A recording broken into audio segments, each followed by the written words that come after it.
Hello again, this is Mark Mitchell. I hope you're having a good day. And today's video is about Chapter 2. Chapter 2 is all about indigenous religions, again from our book. And some of the chapters are long, so I just wanted to make some comments today. And I hope this helps you when you're reading and, again, trying to put all this information together. So as the book starts out, the author starts with a little story, and it's, the first encounter is what he calls it. But really, he talks about how he has traveled to a different part of the world, and there's a picture in the book that indicates that. But in this case, he has traveled to Hawaii, and he's looking at an ancient religion there. And when you say indigenous religions, you mean really, in effect, native religions. But they've been there for a long time. They usually have, in some cases, little experience with other religions. Now, some other words that really refer to indigenous or native might be traditional, aboriginal, tribal, non-literate, primal, oral, or basic. And really, I guess the best way to refer to it is really something along indicative or native, because it avoids a lot of the maybe negative stereotypes that people may have when they're thinking about some of these indigenous religions. Many times they lack written scripture, so they're just oral. And in the past, when the studying of religions was done, it was kind of seen as a negative if you did not have a written set of scriptures. And that really viewpoint has kind of changed. And our author kind of spends a little bit of time talking about that too. But at any rate, indigenous religions can be found all around the world. They're still with us. They, again, as I mentioned, very, very old, had developed in isolation, so they weren't influenced by other cultures and contact. Now, that has changed somewhat today. Now, there are lots of interesting differences with these indigenous religions compared to what we call the major world religions. Some of these differences are in the stories of creation and origin, how things came about, what happens after death, how marriage is celebrated or divorce is initiated, how people, when they die, their funerals and burials and what takes place there, and just many other things. But that's just a few examples. Now, in America alone, we have several hundred Native American nations, and so you can imagine the variety of faith and beliefs that all these different groups of Native Americans alone have, let alone worldwide. And our book gives us some idea of some of these other groups as well. Moving on to the next slide. Now, I've kind of mentioned some of those things, but we're going to see several examples throughout the world. So these native or indigenous religions, again, are just all over the place. Okay, and now we often compare them later in the book to some of the major world religions, and the point our author makes is, well, hey, some of these indigenous religions were in existence before the really big ones that a lot of people know of, Judaism, Christianity, Islam, Hinduism, Buddhism, and others. All right, and I mentioned the other things there on the slide, but through oral tradition, so a lot of chants and speaking, songs and other things that are happening, that how these religions were passed down throughout time. All right, and then again, mention that isolation, but today, there's a lot of blending of religious tradition, and we'll get into that as we move a little bit more. A lot of the African religions that our book mentions, that has taken place, as well as others. Okay, now before this slide, our book mentions on some of the individuals who were interested in studying indigenous religions, and it's really just for your information, not that you need to memorize the names or the times in which they lived, but they mentioned several there, and the names may be unfamiliar, but there's been lots of people over lots of time that have, from modern cultures, have gone out and tried to study these different religions that we find in different countries, again, that are considered indigenous. Now, one of the individuals mentioned is initial E, initial O, Wilson. And he mentions, or our book mentions something about him, a quote he made, but he suggested that we really should develop a love of life. And that includes not only people, but animals and plants, but they should be seen as our kin. And that's a real big theme in our book. Chapter after chapter, you will see something to the effect of a green movement. And it is interesting, here in the United States, that's about 100 years old, really. But around the world in these different religions, it's amazing to me how many of these religions do have something kind of along these lines. So it seems like E.O. Wilson has hit on a theme that seems to be almost universal in nature. Now, another term maybe to pay attention to, it's not on our slide, but ethnomusicology. And the idea there is that, well, hey, you can use music, you can use instruments in your worship. And that might be kind of strange sounding to people of modern religions. But again, there's quite a bit of material in the book and learning that takes place really due to these type of things that some would just say, well, hey, that's not religion at all. But many people do find it to be very religious. Okay, and that's, again, kind of a point that our book makes a little bit. What do you consider to be religious and what do you consider not to be religious? If you have art, if you have sculpture, if you have painting or architecture, does this indicate a group of people being religious, or is it more in secular that's not indicating religion? Now, some of the patterns, going to our slide now a little bit more, that our book picks up on is just there's patterns that we see in religions, as the slide indicates. And of course, it's really referring to people and their relationship with the world. And there's a couple things here listed that we want to spend a few moments on. Now, our book, going throughout the chapter, has lots of articles that kind of gives us another look at some of the main points it's trying to bring out. And I'll mention some of those, but you'll recognize them when you see them in the textbook. Now, the first pattern that we can learn from when we're studying indigenous religions is the human relationship with the natural world. And really from here, it kind of continues on the green movement theme, but it also mentions how a lot of these religions, again, these native religions, they're believers in animism, and that's the idea that everything has a spirit, whether it's human or non-human, animal, insect, rocks, trees, grass, water, all of it has, in essence, a soul. So one group that our book mentions is the Yoruba of Africa, and they're a group that believes in this. And as we'll get into it later, it makes it very important of good, harmonious relationships among people, even among those who are deceased and gone on into the spirit world.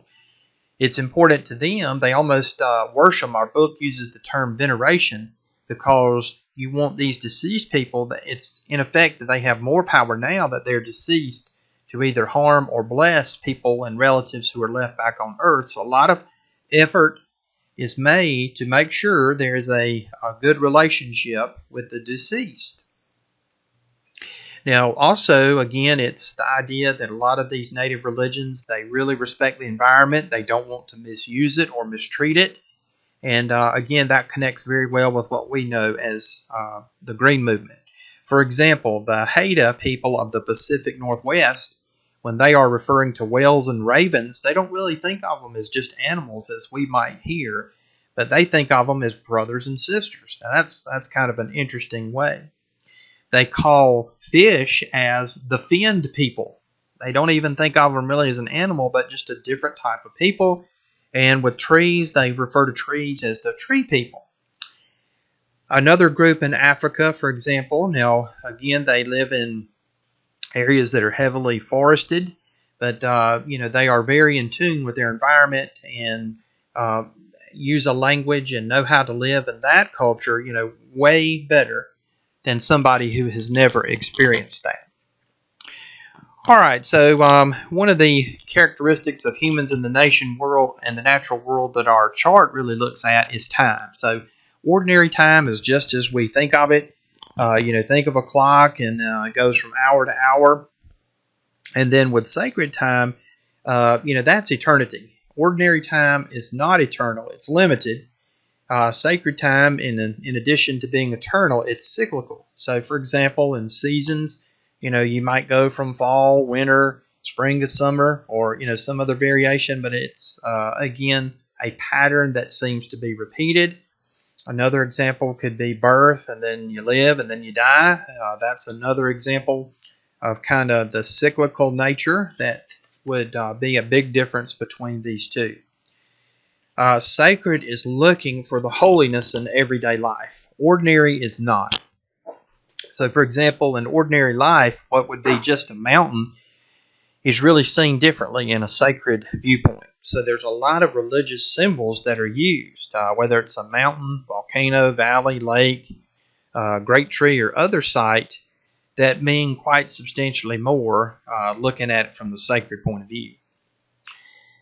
In terms of the idea there of space, you're really looking at the same type thing. Again, these natural events. It's amazing how many of these religions speak of objects that are considered holy. Again, like mountains or other things. For example, later on in the book, Jerusalem is the city that's founded on a hill, for example, and it's called the Holy City. Now, we've already mentioned a little bit about the respect for origins, gods, and ancestors, but it's amazing how many of these faiths have origin stories or creation stories or emergence type stories. So, for example, one that is mentioned in our book is the Acoma Pueblo tribe, and they believed in their origin story, it tells of two sisters who lived underground. And the way that the world came into being was they climbed up the roots of a tree, and they were able to get through a hole. That's how they reached the surface and sunlight, and these were the first human beings. So, again, they're very interesting stories to discover. When it comes to gods, most native religions speak of a high god that is superior to all others. There's different names for different groups. The Inuit believe in a female Great Spirit, to which, for example, all return. African religions also have a female high god. And then, many of these stories, if they do have a god, they mention a god who, in some cases, is just not interested in people at all. One African group, the Mulugu, they believe that God used to live on earth, but due to violence by people, God decided to leave the earth and go to heaven by the use of clouds that resembled spider webs, and that's how the God left earth. Now, groups are different in terms of how God speaks to them. So some, again, that are mentioned in our book, they believe in direct prophetic revelation from God. Others believe in oracles that they receive from the Supreme Being or God. In Africa, it seems to be the trend that a lot of tribes there are monotheistic. They believe in one supreme God. A lot of times there, when you have worship, or it's either in a temple, it's either and the priesthood that serves may be in a kiva, a K-I-V-A, which is a sweat lodge, or it can be a meeting hall, or outside in a grove of trees, and that goes back quite a bit in ancient religions. There's a very, very big emphasis on ancestors, those who have died. I mentioned that earlier before with animism, but they just, for example, do not forget the deceased. They offer gifts because they think it's going to bring health and wealth and prosperity, and if they don't, they think the dead can affect their lives in a negative way. Okay, and let's click on to the next slide. Now, the next kind of section in our book deals with some of the practices in the indigenous religions, and this is just a little bit longer section than the one we moved before. Most of our slides today are really dealing with what's kind of important in the book, and again, trying to condense that down a little bit. Now, the life cycle ceremonies, what our book mentions is that a lot of these native or indigenous religions, they have these ceremonies, and the point of all of them is to have good relations between those who are still living, the gods that they worship, and their ancestors, plus nature. So it's just living right, in essence, is what they're trying to do. So the first of these life cycles is birth. So many of them could be really, I think, called as rites of passage. And there's some type of ceremony that indicates your arrival into the world, or a new stage of life with new privileges, or things like that. Most of us are familiar with the rite of passage of becoming an adult. Well, a lot of these religions there, it starts out with birth and naming. And for example, you're really not considered a person in many of these communities and societies unless you have a name. And so that makes names a very important part of life. They believe that because names are carefully chosen, again, because the impact it has on a child's future. Some of the coming of age rituals are, when a boy becomes a man and when a girl becomes a woman. And for example, a lot of these for boys, they may be, they are symbolic, a symbolic type of death, and they can be painful and frightening for the young boy becoming a man, and sometimes it takes more than one try to get it right. For girls, it can also be a public event that marks her transition from a girl to a woman. For example, the Apache, they have a 4-day ceremony, and it's basically looking at a girl's first period. But the girl, for example, who's becoming a woman would perform a dance. She gets a massage from a female sponsor, and then she kneels down to receive the rays of the sun and circles around a ceremonial cane. But all of this is done as a coming of age ritual where you're becoming an adult. One you've probably heard of before for Native Americans is the Dream Quest, and it involves fasting and cleansing.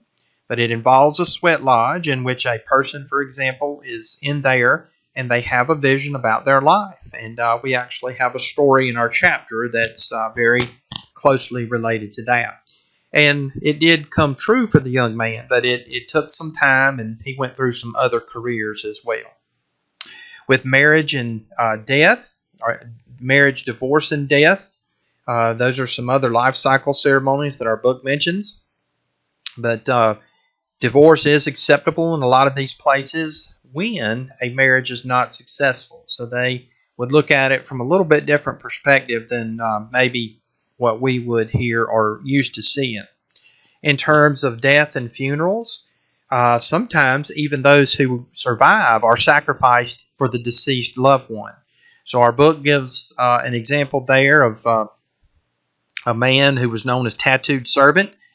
He died in 1725, and when he was buried, so were 2 of his living wives and 6 other people who were strangled, but yet they were all buried together. So that seems very harsh for them. Okay, those are, at least for our slide, kind of covered that as one of the sacred practices in indigenous religions. Our book also mentions about how important the shamans are and some of the spiritual powers. But before we get to that, now another part of the sacred practices is taboo and sacrifice. So we're familiar with taboos. It's really a rule that forbids some type of behavior. One that we're familiar with is who you can have sexual intercourse with, and we have some restrictions there. Many of these indigenous religions, they have taboos when it comes to also sex, birth, or blood. For example, the Apache, for example, they really celebrate a girl's first period and think, for example, that it is a time that when females can heal the sick. In Hawaii, for example, one of the rules there they have that it's considered taboo is that women of high social class, they give birth in isolation. One in Africa for a group there revolved around the health of the king, and so most of the kings lived a life of isolation because They wanted the king to be healthy, nothing bad to happen to him, because if his health declined, they thought that would also affect the crops and the life for everybody else. So it seems like in this particular tribe, it was kind of a rough life to be a king, because it meant that you were going to be isolated from many people all the time. Now, food and food sources are also governed by these taboos. So, for example, that king that I mentioned, no one would be allowed to touch his food, because what if he got sick? Then somebody would be in trouble there. In terms of sacrifice, some of the things that we see in these religions that are sacred practices would be, for example, a libation. That's a drink offering that's poured out on the ground. It's done for an act of worship. There have been animal sacrifices in some of these cultures, and then there's also been human sacrifices, but those occur a whole lot more infrequently. But at any rate, whether we're talking about indigenous or some of the so-called great religions of the world, there are taboos everywhere around the world, things that are off limits for groups of people. Now, we do have a little article, but it talks again more about what the ancient Hawaiian religions believe in terms of their creation or emergence story. So that was interesting. If you get a chance to read that, it'll, I think, be interesting to learn about that. Now, a third area, that's the shamanism and trance and spiritual powers that we really want to look at for a moment or two here. But the shaman has an important role in these native religions. They can contact other realms in the spirit world. We've already mentioned how important that was. And a lot of the information that they get, they can receive through dreams or trances. And again, the shaman is kind of the go-between between those who are living and those who have passed on their gods, and really trying to encounter their favor. Now, we know a shaman as a medicine man. That's probably a more familiar term. Now, a lot of these trances and visions that the shaman goes into require fasting, no sleep, or some type of sensory deprivation. It also involves taking sometimes substances and drugs that cause one, in essence, to have these visions. So opium, mushrooms, or cannabis, all kinds of things are used to induce these trance-like states. The calumet, or long sacred pipe, is often used in these type of endeavors, usually with a special kind of tobacco, and this helps with the trance states too. Now, some of the areas in the United States, they really are named after things like this. So, for example, Pipestone, Minnesota, that is exactly how it got its name. Now, we see, for example, in some other places around the world, that the shaman of Africa and the Caribbean, now they can be used for either good or evil. They one of their other goals is to be able to look into the future and be able to tell what's going to happen. So that's our being able, a foreteller, fortune teller, or something along those lines is kind of how we see that a little bit more. All right. Again, we have another short article, and it talks about the Maori people of the South Pacific, and that they're located in a place that we know really is New Zealand today. And their creation story, I just wanted to give you a little idea of that. But sounds familiar to things we've heard before, but you start from an original void. There's nothing there, no darkness and light. But then it emerges, but then they have all kinds of gods that have contributed to the world really as we know it. So there's a Sky Father God, there's an Earth Mother God, and then these two have children. These children are also gods, and they're also gods of particular things. They're always a little bit different. So one child was the god of forest, one child was the god of the ocean. There were gods for war, fire, lizards, and sharks. Just everything that you can think of. And these are always been interesting stories to me to look at how people explain the world and where it came from. Now, another thing we also see in all these religions is there is some sort of stratification system. So that just ranks people from high to low class. And that's an interesting point to me of why that has happened everywhere in the world. Now, we also have a mention in our book about the blending of these indigenous religions with other religions. And for example, Christian missionaries, they have traveled as well as other faiths. And what you see some of these indigenous religions doing is incorporating some of these other faiths into their own natural faith, and vice versa too. A final area in this idea that we've been looking at for the last few moments now, we've seen this will be the fourth area, but we were really looking at some of the sacred practices in the indigenous religions. And the fourth one there, and this is the last one, is artifacts and artistic expression in indigenous religions. And it just really emphasizes how important that these religions use different things. So that could be carved and painted masks. It could be costumes. It could be dances, tattoos, body painting. We mentioned the musical instruments early on. Flowers, chants, totem poles. Totem poles are representations of wood carvings that have religious inspiration. So usually they're one stacked upon another.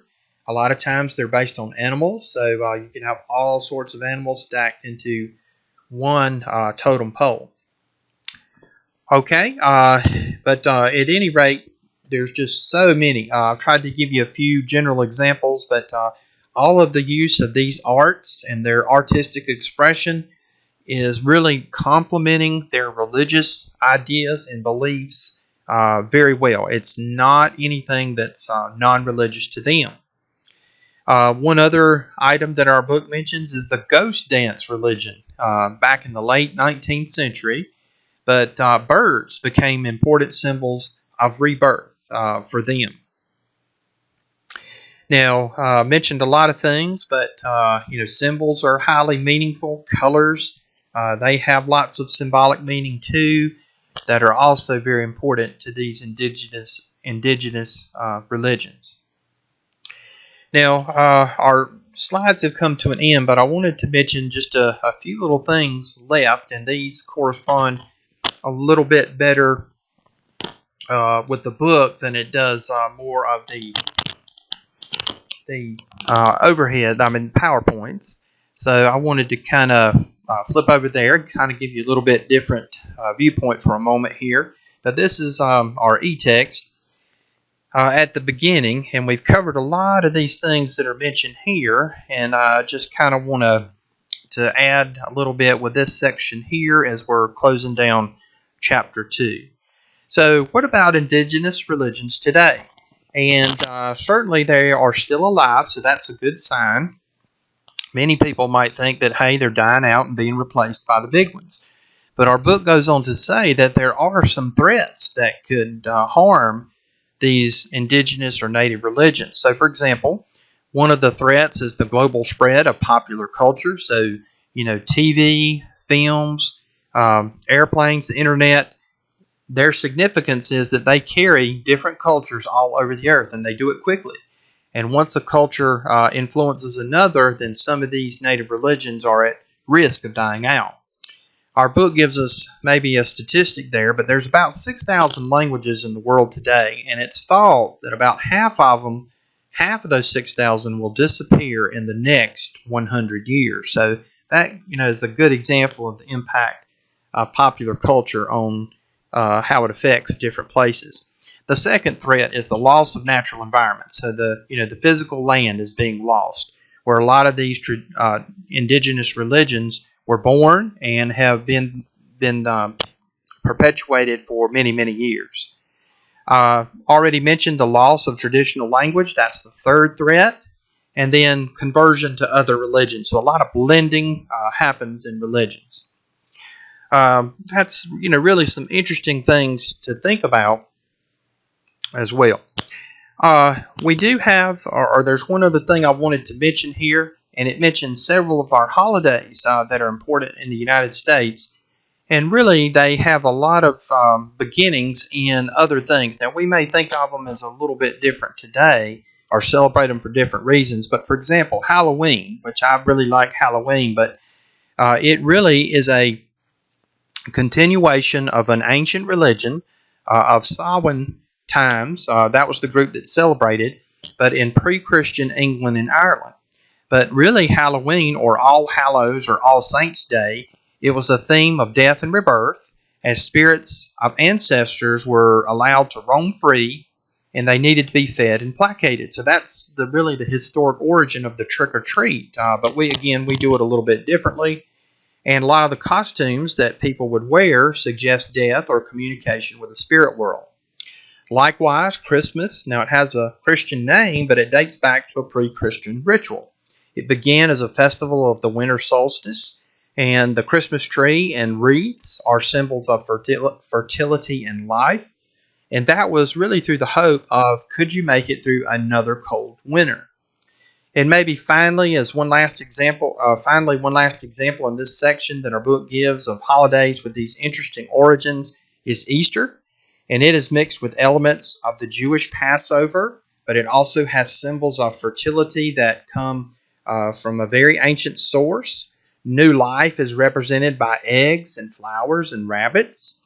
The word Easter itself comes from the Old English term for a spring festival in the honor of a goddess of the dawn. So those are, again, just some interesting origins. I like to know where things come from, and I think our author does too, but they certainly explain lots of things. Now, again, we end with the young man. He was a Native American, and it was a good example here. His name was Lame Deer, and he is since deceased. But he was trying to find out what life held for him. And in his culture, he had to go on a vision quest. So it describes what happened. And he was alone for 4 days and 4 nights. And during this time, he had seen his great-grandfather, who had been deceased.